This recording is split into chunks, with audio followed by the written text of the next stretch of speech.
Morning, very good morning. Welcome back to our channel. আশা করি তোমরা সবাই খুব ভালো আছো, সুস্থ আছো, সাবধানে আছো। তো চলো আজ আমরা বেরিয়ে পড়েছি একদম লং ড্রাইভে। অনেক দিন পর, ইভেন অনেক বছর পর আমরা দুজনে মিলে একসাথে অনেক দূর যাত্রা করছি। তো এটা আমার অ্যাকচুয়াল হাজবেন্ডেরই ক্রেডিট, কারণ ওর জেদ করে বলল না চলো চলো আমরা যাব, আমরা ঠিক পারবো। তো চলো বেরিয়ে পড়েছি। কোথায় যাচ্ছি, কি করছি সবই তোমাদেরকে জানাবো। আর দেখো রাস্তা একদম ঝাঁ চকচকে হয়ে গেছে এদিককার, আর ভীষণ ভালো লাগছে। তখনও গরমটা পড়েছে, বাট অতটাও মনে হচ্ছে না। এটা অ্যাকচুয়াল হচ্ছে তোমার দোলের আগের দিনকে। দেখো আমরা পুরো বেরিয়ে পড়েছি সুন্দর করে, যতটা সম্ভব কভার করার চেষ্টা করেছি মুখ চোখগুলো। তাও আমার মুখে মাস্কটা ছিল, বাট খুলে ফেলেছি। এটা এখন আমরা ধুলোগড়ের টোল প্লাজা দিয়ে বেরোচ্ছি।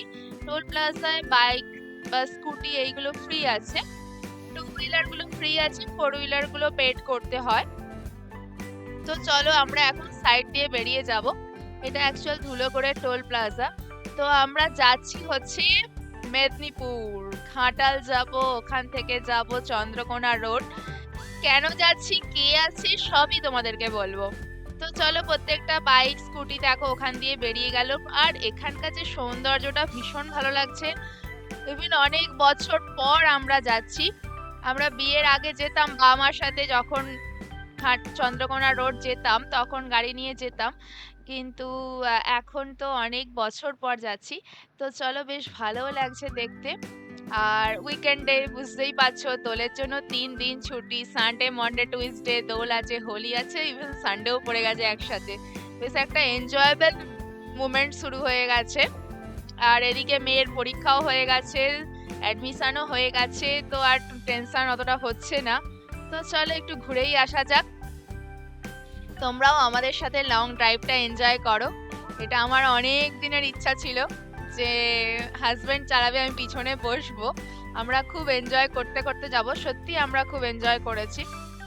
তো চলো, রাস্তাটাও ভীষণ ভালো লাগছে, দুপাশারি এই যে গাছগুলো লাগিয়েছে তার জন্য আরো বেশি ভালো লাগছে। প্রতিটা স্টপেজ আসছে, আমরা এগোচ্ছি এগোচ্ছি এগোচ্ছি। তো চলো এনজয় করো আমাদের সাথে, লেটস গো, চলো।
সো ফ্রেন্ডস, এতটা রাস্তা আসার পর অলরেডি আমরা কোলাঘাটে ঢুকে পড়েছি। দেখো কোলাঘাট ব্রিজের ওপর দিয়ে যাচ্ছি, ওপাশে হচ্ছে রেল লাইনের ব্রিজটা, আর এপাশে হচ্ছে তোমার রাস্তা দিয়ে যাওয়ার ব্রিজটা অন রোড। তো দেখো কোলাঘাটের ব্রিজে দাঁড়িয়ে আমরা একটু ছবি তুললাম, একটু সেলফি নিলাম। আমার তো এই ব্রিজটা দারুণ লাগে, আর নিচ দিয়ে আমাদের রূপনারায়ণ নদী বয়ে যাচ্ছে, দারুণ লাগে এই ব্রিজটা।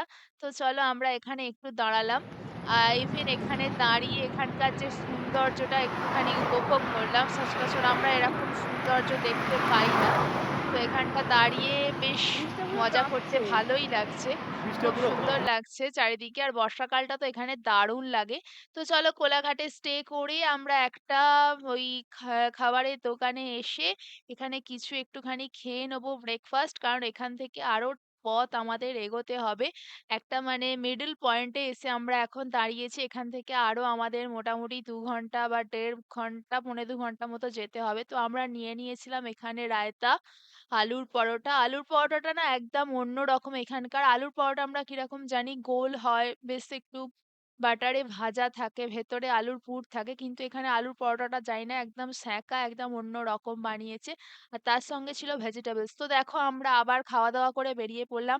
আমাদের গাড়ির স্পিডটা এখানে দেখতে পাচ্ছ ৭০-৮০, এরকম আমরা 70-80 করতে করতে আমরা আবার এগিয়ে চললাম। সরাসরি এবার যাচ্ছি আমরা ঘাটাল। তো আমরা একদম গিয়ে থামবো হচ্ছে ঘাটালে। এবার চারিদিকে সবুজের সৌন্দর্য উপভোগ করতে করতে আমরা এগিয়ে চলেছি। বেশ ভালো লাগছে। বেশ ভালো মানে কি খুবই ভালো লাগছে। তো চলো দুদিকে বেশ সৌন্দর্যটা উপভোগ করতে করতে আমরা এগোচ্ছি। রোদ্দুরটা বেশ প্রখরই ছিল, বেশ তাপ দিচ্ছে। কিন্তু কি বলতো, মনের ভেতর এতটা এনজয়মেন্ট ছিল যে ওটা আর গায়েই লাগছে না। কি তাই না? মনই হচ্ছে মানুষের সবকিছু। মনের ভেতর যদি খুব মজা থাকে তখন খুব রোদ বা খুব বৃষ্টি, খুব ঝড় কিছুই তখন মনে হয় না। আর মনটাই মানুষের সবকিছু। কি তাই তো বন্ধুরা? তো চলো আমরা এবার এগোই। এবার আমাদের সাথে তোমাদের সাথে দেখা হবে কোথায়? একদম ঘাটালে গিয়ে। এবার আমরা যেই লং ড্রাইভে যাচ্ছি তার যে এনজয়মেন্টটা তোমাদের সাথে শেয়ার করছি, এটা আমার খুবই ভালো লাগছে। তো চলতে থাকো বন্ধুরা, চলতে থাকো। এখন আমার একটা গান ভীষণ মনে পড়ছে, তোমরা নিশ্চয়ই জানো। এই পথ যদি না শেষ হয় তবে কেমন হতো তুমি বলো তো। চলো বন্ধুরা, ঘাটালে চলে এসেছি। আমি ড্রাইভ করছিলাম, আমার হাজবেন্ড অনেকটা ড্রাইভ করেছে। তারপর আমরা ঘাটালে এসে একটু দাঁড়িয়ে এখানটা একটু পিকচার ক্লিক করলাম। দেখো, আপনাকে স্বাগত ঘাটাল পৌরসভা। তো আমরা অলরেডি ঘাটালে ঢুকে পড়েছি। এসে এখানে আমরা মাসির বাড়িতে যাব। অ্যাকচুয়াল মাসি শাশুড়ির বাড়ি আমার, আমার হাজবেন্ডের বড় মাসির বাড়ি। তো আমরা এই যে দেখছো ঘড়ি টাওয়ারটা, এটা পুরো নতুন করেছে। ঘাটালটা দেখছি একদম অন্য রকম হয়ে গেছে। সেই যে মফস্বল টাইপ বা গ্রাম্য টাইপটা দেখেছিলাম সেটা এনজয় করার জন্যই আমরা শহর থেকে এসেছিলাম। কিন্তু এখানে কি বলবো, আর শহরের ওপরে যাচ্ছে ঘাটাল। এতটাই লোকালিটি, এত যানজট, এতটাই মানে সবকিছু হয়ে গেছে। তো চলো এবার আমরা মাসির বাড়ির দিকে যাচ্ছি। সো বন্ধুরা, এই হচ্ছে আমাদের মাসি শাশুড়ির বাড়ি, মানে আমার মাসি শাশুড়ির বাড়ি।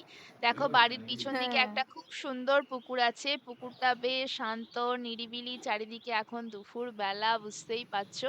পুকুরটার হাওয়াটাও কিন্তু দারুণ দেয় সন্ধেবেলা।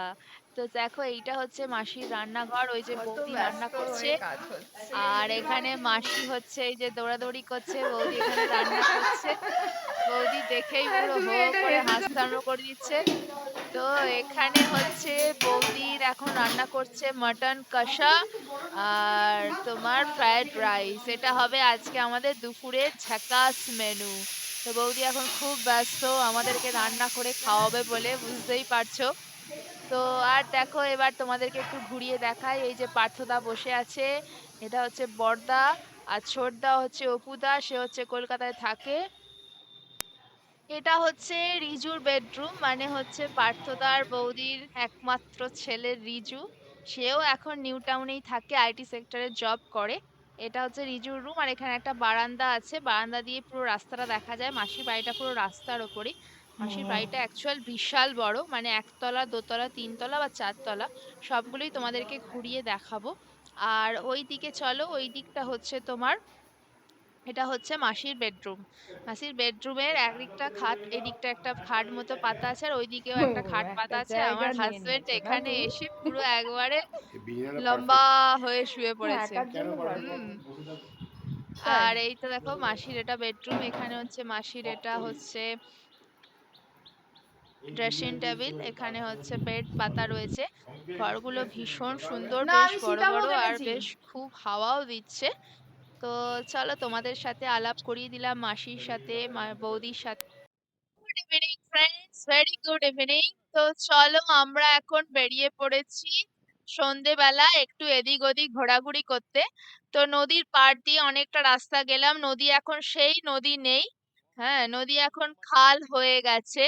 তো চলো অনেকটা রাস্তা বেরিয়ে গেলাম আমরা, বেরোচ্ছি দেখি কোন দিকে যাওয়া যায়। একটু ঘোরার জন্য বেরিয়েছি। আর এখানে এখন এমন পজিশন হয়ে গেছে, মানে তোমার একটু বাড়ি থেকে বাইরে পা রাখলেই তোমাদেরকে হেলমেট পরতে হবে, না হলেই উইদাউট হেলমেটে বাইক বা স্কুটি চালালে তোমাকে পুলিশে সঙ্গে সঙ্গে ধরবে। এখানটা দেখো, এখানে দৃশ্যটা একদম অন্য রকম লাগছে। হ্যাঁ, এই যে আমরা ব্রিজের ওপর দিয়ে যাচ্ছি, এখানটা একদম অন্য রকম লাগছে, এখানে ফিলিংসটা বেশ অন্য রকম হচ্ছে। তো চলো আমরা একটু এগোচ্ছি, দেখি কতদূর যাওয়া যায়। এদিকে চারিদিকটা একটু ঘুরে টুরে বেড়াচ্ছি। দেখো এখানে প্রচুর লোকজন রয়েছে, প্রচুর দোকানদারি হয়েছে, মার্কেট হয়েছে, শপিং মল হয়েছে, কোনো কিছু আর বাকি নেই। তো চলো আমরা এখন এগোচ্ছি।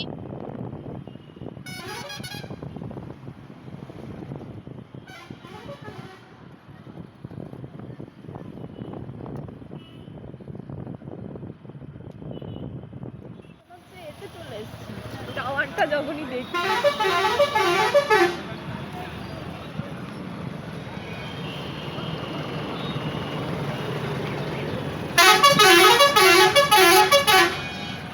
বাস স্ট্যান্ডে যে দোকানটা ছিল যেখানে টোস্ট আর ইয়ে পাওয়া যায়।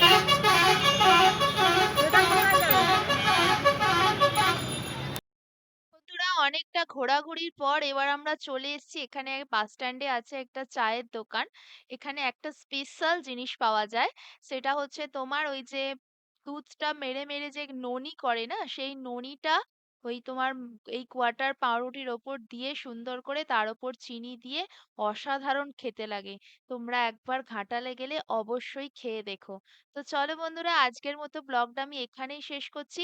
কেমন লাগলো অবশ্যই আমাকে কমেন্ট করে জানাবে, লাইক করবে, শেয়ার করবে, সাবস্ক্রাইব করবে। আবার দেখা হবে নেক্সট পার্টে।